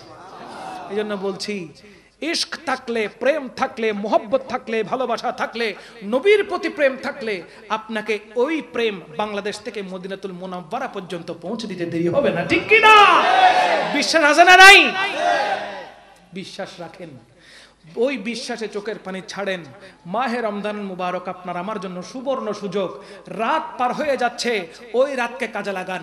তাহাজ্জুদের নামাজের জন্য দাঁড়িয়ে যান, নামাজ শেষে চোখের পানি ছেড়ে দিয়ে কান্নাকাটি করে মোনাজাতে লেগে যান। সালাতুত তাসবিহ নামাজ পড়েন, ওই তাসবিহ সালাতুত তাসবিহ নামাজ শেষ করে মোনাজাতে কান্নাকাটি করে আল্লাহ রাসূলের দরবারে যান। আমার নবী চাইলেও আপনাকেও ব্যবস্থা করে দিতে পারে কি পারে না? ওই বিশ্বাস আছে না নাই? সুতরাং ইবাদত করতে হবে। শুধু ঈমান আসে, ঈমান আসে, ওই ঈমান নিয়ে বসে থাকলে হবে? ঈমানটাকে মজবুত করতে হবে আমল দিয়ে, নামাজ দিয়ে, রোজা দিয়ে, হজ দিয়ে, যাকাত দিয়ে, সৎ কাজ দিয়ে, মিথ্যা না বলে সামাজিক কাজে লেগে থেকে, রাষ্ট্রীয় কাজে লেগে থেকে, পরিবারকে সুখে শান্তিতে রেখে যখন আপনি পাকাপোক্ত ভাবে নিজেকে তৈরি করবেন, তখন আল্লাহর হাবিব সাল্লাল্লাহু আলাইহি ওয়াসাল্লাম আপনাকে ডাক দিয়ে ওনার কাছে নিয়ে যাবেন। এই বিশ্বাস অন্তরে রাখেন, এই বিশ্বাস হৃদয়ে রাখেন। ধোঁকাবাজি বাদ। আজকে থেকে কারোর সাথে মিথ্যা বলবো না, কারোর সাথে ধোঁকাবাজি করব না, কারোর সাথে চুগলিখুর করব না, কারোর সাথে কোন রকমের বেআইনি ভাবে কথা বলবো না, কারো গীবত করব না, পরনিন্দা করব না, সমালোচনা করব না, বহতান করব না, অপবাদ দিব না। বাস নিজে আল্লাহকে রাজি করানোর জন্য নিজেকে সঁপে দিব। আজ যদি আপনি এই নিয়ত করেন, আল্লাহ পাক রব্বুল আলামিনের দয়াতে, রহমতুল লিল আলামিনের রহমতে আপনি নিজেই একজন জান্নাতি মেহমান হিসেবে মাহে রমজানুল মুবারকের সার্টিফিকেট পেয়ে যাবেন। দামি হতে হবে। মানুষের চাইতে দামি কোন সৃষ্টি নাই। আশরাফুল মাখলুকাতের মধ্যে মানুষই আছে, আর অন্য কোন সৃষ্টি। সুতরাং আপনি দামি, নিজেকে চিনুন। আল্লামা ডক্টর ইকবাল বলছে, খুদি কা সিররে নিহা, খুদি কা সিররে নিহা লা ইলাহা ইল্লাল্লাহ। নিজেকে চিনেন, নিজেকে নিজেকে। আপনি কে, কেন এসেছেন, ওই প্রশ্ন করুন। কেন আপনাকে পাঠানো হয়েছে? আল্লাহ তো কোনো উদ্দেশ্য ছাড়া কোনো কিছু সৃষ্টি করে নিশ্চয়ই আমাকে কোনো একটা উদ্দেশ্যে সৃষ্টি করেছেন। কেন করেছেন বের করেন, নিজে বের করেন নিজেকে কেন সৃষ্টি করেছে। আপনি যখন বুঝবেন আপনাকে এই কারণে সৃষ্টি করেছে, তাহলে আপনি সৃষ্টি হিসেবে সার্থক, আপনি সৃষ্টি হিসেবে সার্থক। সুতরাং আমাদেরকে সব সময় আল্লাহ পাক রব্বুল আলামিনকে রাজি করার জন্য লেগে থাকতে হবে। কেননা আল্লাহ কোরআনে বলেছেন, ওয়ামা খালাকতুল জিন্না ওয়াল ইনসা ইল্লা লিয়াবুদুন। আল্লাহ পাক রব্বুল আলামিন কোরআনুল কারীমে ইরশাদ করেছেন, আমি মানব জাতিকে সৃষ্টি করেছি, জিন জাতিকে সৃষ্টি করেছি শুধুমাত্র আমি আল্লাহর ইবাদত বন্দেগী করার জন্য। এই রোজা মাহে রমজানুল মুবারক সুবর্ণ এক সুযোগ। এই রোজাতে আপনি চাইলে নিজেকে একদম পরিপূর্ণভাবে পিওর করে ফেলতে পারবেন, পরিষ্কার করে ফেলতে পারবেন। যাদের সিগারেটের অভ্যাস আছে, মাহে রমজানুল মুবারক সুযোগ আছে না নাই? ধূমপান যারা করেন, ধূমপান বাদ দেওয়া যাবে, কারণ পুরা দিনের বেলা রোজা রাখতেছেন। ইফতার করার পরে আপনি আবার মসজিদে চলে যাচ্ছেন, তারাবির নামাজ পড়ছেন, তারাবির নামাজ শেষ করে দ্রুত ঘরে চলে আসেন। কোরআন শরীফ পড়তে জানলে কোরআন শরীফ পড়েন, পড়তে না জানলে কোরআন তেলাওয়াত শুনেন। এখন ইউটিউবে অ্যাভেলেবল কোরআন তেলাওয়াত আছে না নাই? কোরআনে পাকের তেলাওয়াত শুনেন, নামাজ পড়ার জন্য দাঁড়িয়ে যান, তাহাজ্জুদ পড়ার জন্য। সময় কই সিগারেট খাওয়ার? সময় পাবেন না আপনি সিগারেট পান করার, ধূমপান পান করার। সিগারেট ছাড়ার একটা মক্ষম সময় আছে না নাই? আপনি গীবত করা বাদ দেন, চুগলি করা বাদ দেন, গালাগাল করা বাদ দেন, অশ্লীল কথা বলা বাদ দেন, বেহায়াপনার ভাবে চলা বাদ দেন, আপনি কারো গীবত করা বাদ দেন। যখন সবকিছু আপনি বাদ দিবেন, শয়তান পরাস্ত হবে। আপনার যে ভিতরে একটা রুহানি শক্তি আছে, ওই রুহানি শক্তি বৃদ্ধি পেয়ে যাবে।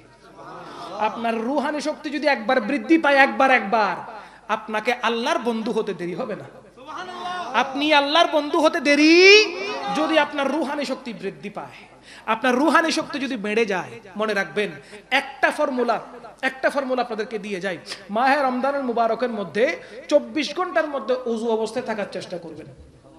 কি অবস্থায় বাবা? ওযু অবস্থায়। ওযু এখনই ভাঙলো, এখনই ওযু করবেন। ওয়াশরুমে গিয়েছেন হাজত সারার জন্য, প্রকৃতির ডাকে সাড়া দেওয়ার জন্য, সাথে সাথে আপনি আবার ওযু করে বের হবেন। নামাজ পড়েছেন, নামাজ শেষ করেছেন, ওযু কোনো কারণে ভেঙে গেছে, সাথে সাথে আপনি আবার ওযু করেন। আপনি পবিত্র অবস্থায় থাকলে আপনার মন চাইবে সারাক্ষণ ইবাদত করি, আপনার মন চাইবে সারাক্ষণ ইবাদত করি, আপনার গুনাহ সামনে আসতে চাইবে, আপনি গুনাহ থেকে মুখ ফিরিয়ে নেবেন যদি আপনার ওযু থাকে। ঠিক কিনা বলেন? এজন্য সব সময় আমরা কি অবস্থায় থাকবো? বলেন কি অবস্থায় থাকবো? আর যদি কি অবস্থায়? ওই অবস্থা। রাসূল করিম সাল্লাল্লাহু আলাইহি ওয়াসাল্লাম হাদিসে মুবারাকায় ইরশাদ করছেন, রোজাদার ব্যক্তির মুখের দুর্গন্ধ আল্লাহ পাক রব্বুল আলামিনের কাছে মেশক আম্বরের চাইতে সুগন্ধি। মেশক আম্বরের চাইতে সুগন্ধি। আপনার মনে হচ্ছে আপনার মুখ থেকে দুর্গন্ধ বের হচ্ছে, না, এটা আল্লাহর কাছে মেশক আম্বরের চাইতে সুগন্ধি। এখন মনে করতে পারেন পুরা রমজানে ব্রাশ করব না, পুরা রমজানে ব্রাশ বাগাত দি ফেলে দাঁতর মাজন ফেলে দিন কিনলে খুদাতে রোজাদারর দুর্গন্ধ ইয়েন খুশবুলাত দেই। ও বিয়া হল এলে বহুত আছে তো নেককার আছে না নাই? টুথপেস্ট টিয়া খরচ হইব দেই, নতুন ব্রাশ কিনন ভরিব দেই, 10 টিকে মাজন কিনন ভরিব তো আমি বাদ দেছো না, খুদাতে সুগ্রান লাভ ধরে না, ইতের সামনে মানুষটি কিনে পারে।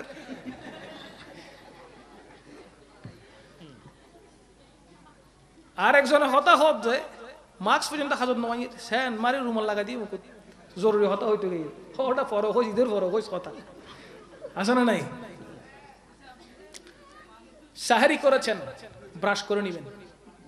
কি করেছেন? সেহরি কি করে নিবেন? ব্রাশ করে নিবেন।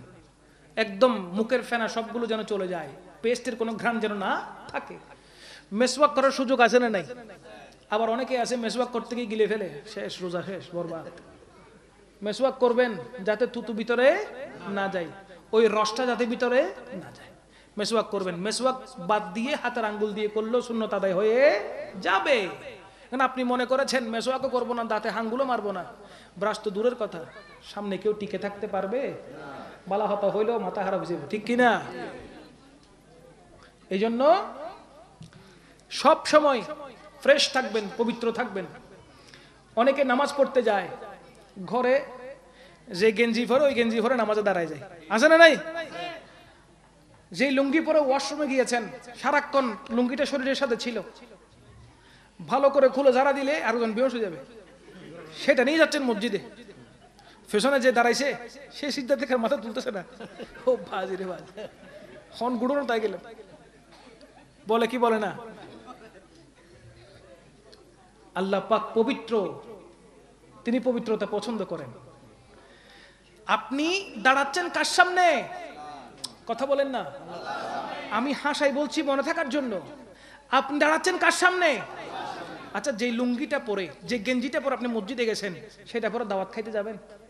কোনো বিয়েতে আপনাকে দাওয়াত করা হচ্ছে, বিয়েতে যাইও, আপনি শুট বুট একদম সেন্ট মেরে ফাংফুং হয়ে যাবেন, ঠিক না? একটা সাধারণ বিয়েতে গেলে যদি আপনি এত শুট বুট পরে যেতে পারেন, তাহলে আপনি তো খুদ রহমানের সামনে দাঁড়াচ্ছেন। তাহলে আপনাকে কেমন করে যেতে হবে? সুন্দর করে পবিত্র হয়ে সাদা পোশাক পরে চোখে সুরমা দিয়ে আতর লাগিয়ে আল্লাহ পাক রব্বুল আলামিনের সামনে সারেন্ডার করতে হবে। আল্লাহু আকবার তাকবীরে তাহরিমা বলা মানে সারেন্ডার করা। আল্লাহ রে, আমি সারেন্ডার করছি, তাকবীরে তাহরিমা পরে আল্লাহু আকবার করছি। আচ্ছা, ওই অবস্থায় কোনো মানুষের যদি মৃত্যু হয়ে যায়, নামাজ অবস্থায় যদি কোনো মানুষ দুনিয়া থেকে চলে যায়, তার চাইতে ভাগ্যবান ব্যক্তি কি আর হতে পারে? বলেন না, পারে? কারণ আপনার পোশাক পরিচ্ছন্ন যদি থাকে, তখন মানুষ আপনার থেকে সুঘ্রাণ নিবে, কথা বলেন ঠিক কিনা? আপনার পোশাক যদি দুর্গন্ধমুক্ত হয়, কেউ আপনাকে ধরতে চাইবে, ছুতে চাইবে? এই জন্য নামাজ পড়তে গেলে পরিষ্কার কাপড় পরে যাব। পবিত্র কাপড় পরে যাব, যে কাপড় পরিধান করে ওয়াশরুম ইউজ করেছি, বেডরুমে শুয়েছি, ওই কাপড় পরে আল্লাহর সামনে জায়নামাজে কখনো দাঁড়াবো না। আমার সাথে একমত কারা কারা একটু হাত তুলেন। মাশাআল্লাহ, নারায়ে তাকবীর, নারায়ে রিসালাত, নারায়ে গৌসিয়া, শহনशाह শ্রীকোট, মাহে রমজানুল মুবারক।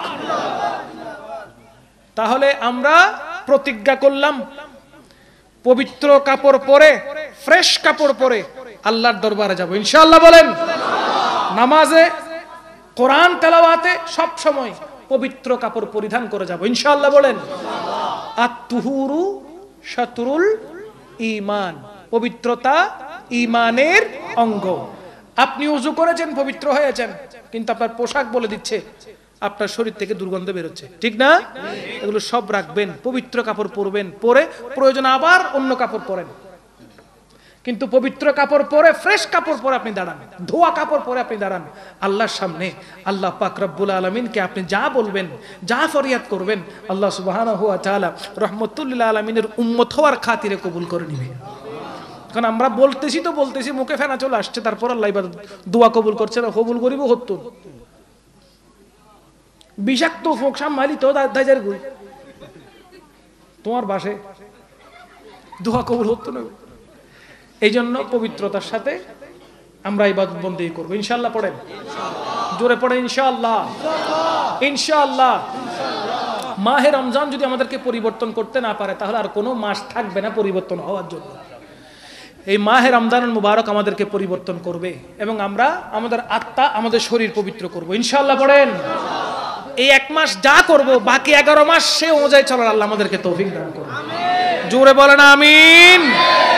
আরো অনেক লম্বা কথা বলার ইচ্ছা, কিন্তু আজকে এখানে শেষ করছি, অনেক দূরে যেতে হবে। আজ এখানে শেষ করছি। আল্লাহ পাক রব্বুল আলামিন আজকের এই মাহফিলকে কবুল করুক। যারা এই মাহফিলের জন্য টাকা পয়সা দিয়েছেন, অর্থ দিয়েছেন, পরিশ্রম করেছেন, আল্লাহ প্রত্যেকের এই খিদমতকে কবুল করুন। আল্লাহ সকলের এই খিদমতকে কবুল করুন।